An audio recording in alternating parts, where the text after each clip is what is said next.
Europe 1, bonjour la France. What the foot? Bertrand Chameroy à Roland-Garros. Bah oui, c'est combienième jour là? 11e Bah jour voilà, à 11e. Roland-Garros, Daphné. Bravo. Eh oui.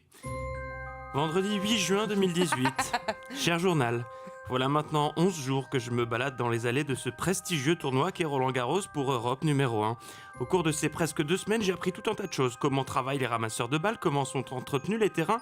J'ai aussi découvert que des faucons sont utilisés pour faire fuir les pigeons, mais également qu'avec un simple badge visiteur, alors que la radio est la radio partenaire, c'est pas vraiment simple d'obtenir des accès et des réponses aux questions qu'on pose. Aujourd'hui, c'est mon dernier jour à Roland-Garros, oui. C'est la dernière fois que je parle de tennis à ce micro.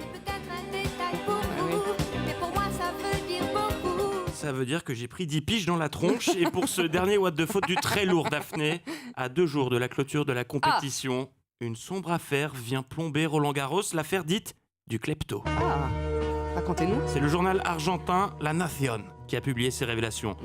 Franco David, entraîneur argentin du joueur italien Fabio Fognini, a été victime d'un larcin.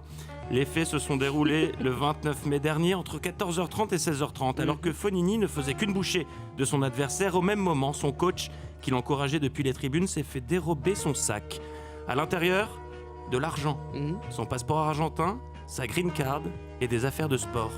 Avant de disparaître, le sac avait été déposé par son propriétaire dans le vestiaire près du casier d'un certain Raphaël Nadal.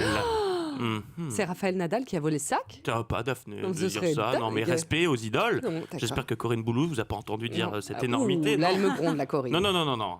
Raphaël n'a rien volé, Walou Nadal. Ah, Mais on continue, elle était bonne. alors, qui est le coupable? Qui?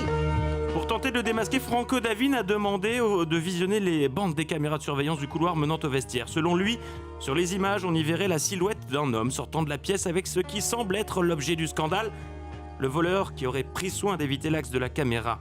Une version que la Fédération française de tennis réfute. Bien sombre histoire. Mais non, mais qui est le coupable? Alors, C'est Juliette Armanet. On ne le sait pas encore, Daphné. Peut-être s'agit-il de Juliette, mais tout ce que je peux vous dire à l'heure qu'il est, c'est que Franco David est très remonté contre les organisateurs qui, selon lui, n'auraient pas voulu étudier les bandes des autres caméras. La Fédération française de tennis a démenti ces allégations et l'entraîneur évoque des rumeurs qui, toujours selon lui, concerneraient un ex-joueur de tennis qui rôderait dans le coin. Car ce n'est pas la première fois que des affaires disparaissent à Roland-Garros. Un portefeuille et de l'argent ont été dérobés à un joueur argentin cette année, alors que son casier était cadenassé. Oh. Et l'an dernier, des joueurs espagnols et brésiliens avaient également été victimes de vol. Alors, qui se cache derrière tout ça? Saxo. Je vais mener mon enquête, Juliette, Voyez. Daphné, Ariel, et je vous livrerai mes conclusions l'an L'année prochain, prochaine. à la même période pour la 2e édition des What the Faute. Quoi? bon. Comment ça? Bah Comment non. ça, je pourrais pas, Denis? La tribu réunifiée a décidé à l'unanimité de vous éliminer et leur sentence est irrévocable. Et j'ai même pas de collier d'immunité dans le slip. Eh bien, adieu Roland. Salut Roland et bravo. Merci Bertrand de nous avoir raconté les coulisses à votre façon.